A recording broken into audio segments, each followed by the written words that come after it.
There's a set of phrases buyers use every single day on used car lots across this country. Normal phrases, polite phrases, phrases that feel like just making conversation.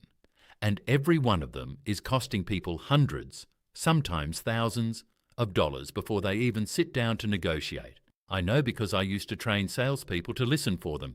15 years in this business, wholesale buyer, floor manager. I stood in the lane at auction. I stood in the finance office, and I stood at the edge of a dealer lot watching a fresh customer walk in. And the first thing I was trained to do, the very first thing, was listen. Before they said their name, before they asked about a car, I was listening for the phrases. This isn't some abstract tactic. It's a documented sales psychology framework that every dealer group in the country either trains formally or passes down informally from manager to salesperson.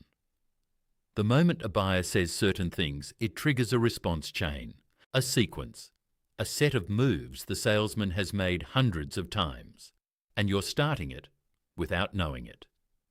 The average used vehicle in the United States sold for over $28,000 in 2023, according to Kelley Blue Book's market data. On a transaction that size, a skilled negotiator, meaning the person sitting across from you, only needs to extract an extra $500 to $2,500 to call it a good day. These phrases hand them that money before a single number is written on paper. I'm going to give you all 5, what they are, why they hurt you, and the exact thing you should say instead, or say nothing at all. Phrase number 1. I love this car. I know, you're excited. You found the one. It's got the right colour, the right miles, the right third-row seat for the kids. You love it. And the moment you say that out loud to the salesman standing next to you, you have just handed him the most valuable piece of information he will receive all day. Here's what happens in his head. He stops thinking about price. He starts thinking about payment, because he now knows you want this specific car. And if you want it enough to say it out loud, he knows you'll absorb a higher payment to get it. The negotiation just shifted from, what is this car worth, to how much can I keep this buyer comfortable at? Dealers work on gross.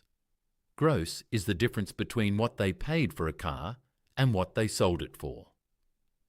On a used vehicle, that number typically runs between $2,500 and $4,000, according to industry data from the National Automobile Dealers Association. When you express emotional attachment, you give them permission to protect more of that gross. You are telling them the car is worth more to you than the sticker says, and they will hold every dollar they can. The rule is simple. Never express preference on the lot. Inside your head, you can love every inch of it. Outside your mouth, every car you test drive is just a car you're evaluating. You're looking at 3 of them today, you're not sure yet, even if you've already decided. Cold interest reads as leverage. Warm interest reads as sold. Keep it cold. Phrase number 2. What's the monthly payment on this? This one is devastating, and it's also the most common question buyers ask, because it feels like the right question. You're being responsible. You're checking if it fits the budget. What's wrong with that? What's wrong is that you just moved the entire negotiation off the price of the car and onto a monthly payment figure the dealer completely controls. And once you're on payment, they can move numbers around in ways that cost you thousands, without your monthly figure changing by more than a few dollars. Here's how it works. Stretch the loan term. If you're looking at a $25,000 car and the dealer stretches you from a 60-month loan to an 84-month loan, your payment barely moves, maybe $60 to $80 per month.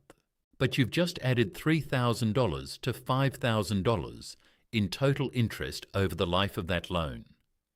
They can also raise the selling price, adjust the trade-in allowance, or increase the interest rate. And because you're watching the monthly number, none of those changes register as losses. They all stay invisible. This practice even has a name inside dealerships. It's called selling on payment. It's taught deliberately. The FTC has documented it in buyer complaint data going back years. The moment a buyer anchors to monthly payment, the dealer gains control of every other variable in the deal. You never negotiate payment. You negotiate the out-the-door price of the vehicle. That's the number. The total. Everything included. Taxes, fees, dock fees, all of it. One number, written down on paper. Finance separately. Get pre-approved at your bank or credit union before you walk in. Bring your own rate. Then, and only then, you can compare what the dealer's financing offers versus what you already have. One question, what's the out-the-door price, changes the entire structure of the negotiation in your favour. Phrase number 3. I need to trade in my current car. Not because trading in is wrong. Sometimes it makes complete sense. The problem is the word need and the timing of when you say it. When you announce a trade-in, before you've established the price on the car you're buying, you've handed the dealer 2 deals to manage instead of 1. And they are very, very good at managing 2 deals at once, in a way that looks like you're winning both, while you're actually losing both. Here's the move. You come in, you fall in love with a car at $22,000, and you have a trade-in worth roughly $8,000 on the open market. The dealer can offer you $9,500 on the trade, which feels like a win, while quietly not moving on the purchase price. Or they can give you market value on the trade while holding an extra $2,500 on the sale price. You see a number you like on your trade, and you feel whole. The math underneath tells a different story.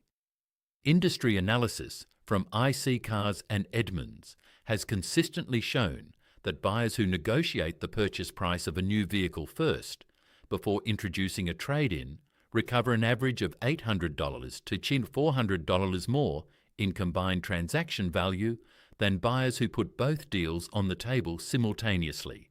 The sequence matters. Negotiate the purchase price to a final number. Lock it, write it down. Sign something on it if you can. Then, separately, as a second conversation, bring up the trade. By the way, I have a car I'm considering selling. What would you offer for it? 2 deals, 2 negotiations. Keep them apart. Phrase number 4. My credit isn't great, but... I understand why people say this. It comes from a place of honesty. You want to be upfront. You don't want to waste anyone's time. It feels like the right thing to do. It is the wrong thing to do. Every time, the moment you volunteer negative credit information, the dealer adjusts their entire approach. Not your interest rate, that's set by the lender, but how much they push the selling price, how hard they work to load the deal with back-end products, how little flexibility they show on fees. Because they now know one thing, your financing options are limited, and limited options mean reduced leverage. Here's the specific mechanism. Dealers make money on financing through a practice called dealer reserve. When they place your loan with a lender, they can mark up the interest rate the lender offers, often by 1 to 3 percentage points, and keep the difference as profit. On a $20,000 loan over 60 months, a 2-point rate markup costs you approximately $100. The CFPB has documented this practice extensively in its supervisory examinations of auto lending. Buyers with strong credit get competed for. Buyers who announce weak credit get extracted from. Let the lender tell the dealer what your credit is. Don't announce it. Don't apologize for it. Don't explain it. Let the process work. Your job is to get an out-the-door price. The financing conversation comes second, and you show up to that conversation, ideally, with a competing offer from your bank or a credit union already in hand. Even with challenge credit, credit unions often beat dealer financing. The National Credit Union Administration reports that credit union auto loan rates have historically run 1.5 to 2 percentage points below the national average for similar credit profiles. You have more options than they want you to believe. Don't hand them the advantage before the game starts. Phrase number 5. How long has this car been on the lot? This one is subtle. And it's the one that surprises people when I explain it, because it sounds like you're doing your homework. You're smart. You know that aging inventory gives you leverage. What's wrong with asking? What's wrong is that when you ask it directly, you've signaled exactly how you plan to negotiate. You've told a trained salesperson that you know about lot rot, and now they can prepare their counter before you've even made an offer. The effective version of this knowledge doesn't come from asking the salesman. It comes from pulling the vehicle history report yourself before you say a word about price and reading the data. A Carfax or auto check report, available for $39.99 and $24.99 respectively, includes the vehicle's listing history across platforms. Find-specific data from services like CarGurus or AutoTrader also shows how long a vehicle has been listed online and whether the price has been reduced since it first appeared. If that car has been sitting for 45 days with 2 price drops, you already know that before you open your mouth. You don't ask. You use it. You build your offer from a position of fact, not from a position of curiosity. I've reviewed the listing history and I'd like to make an offer lands completely differently than, so how long has this been here? One is a buyer who knows. The other is a buyer still gathering information. There's a phrase I used to hear in the manager's office when a salesman came back and said a customer was asking detailed inventory questions. They're buying. They're just not there yet. Curiosity signals intent. Information signals position. Know the difference. Now here's what ties all 5 of these together. These aren't random mistakes. They're all the same mistake wearing different clothes. Each one transfers information to the dealer before you've extracted anything in return. Each one tells them something about your emotional state, your financial situation, your timeline, or your level of knowledge. And in a negotiation, any negotiation, information is position. Give it away for free and you're negotiating from behind before the first number lands on the table. The dealer lot is not a conversation. It's a structured information exchange with money attached. The salespeople standing on that lot are professionally trained to draw information out of you and to give as little back as possible. That's not a moral judgment. That's their job. And if you walk in without understanding it, you're not having a conversation with an equal. You're getting interviewed. The Dealer Vault Guide, link in the description, compiles this and a dozen more insider tactics into a single reference you can keep on your phone. Everything you need to know before you walk into a dealership, condensed into one place. But the 5 phrases I've just given you are enough to change your next transaction. Right now. Print them out, screenshot this. Write them on your hand if you have to. Know what the person who walks onto a lot armed with this information looks like to an experienced salesman? Different. There's a shift. They come in, they're polite, they're engaged, and they won't give you anything. They smile, and they don't answer the questions you're trained to ask.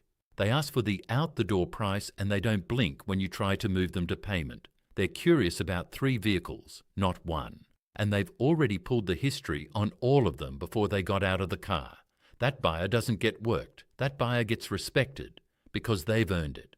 They're not the easiest sale of the day. They're the most expensive one to try to beat. You can be that buyer. Starting with the next car you look at. If someone you know is about to walk into a dealership, send them this before they go. Every person who watches this is one less person who gets handed a deal they don't fully understand. That matters. It mattered to me when I was in this industry, watching it happen from the other side. It matters more now. Subscribe if you want to stay ahead of it. Not as a favor to me, because this channel covers things that the industry actively doesn't want you to find. Next video, what actually happens to your trade-in the moment you drive away? The number you were given and the number they put it back on the market for, and how far apart those 2 figures really are. Everything shared here is general consumer information. Always have a qualified mechanic perform a full pre-purchase inspection before buying any used vehicle.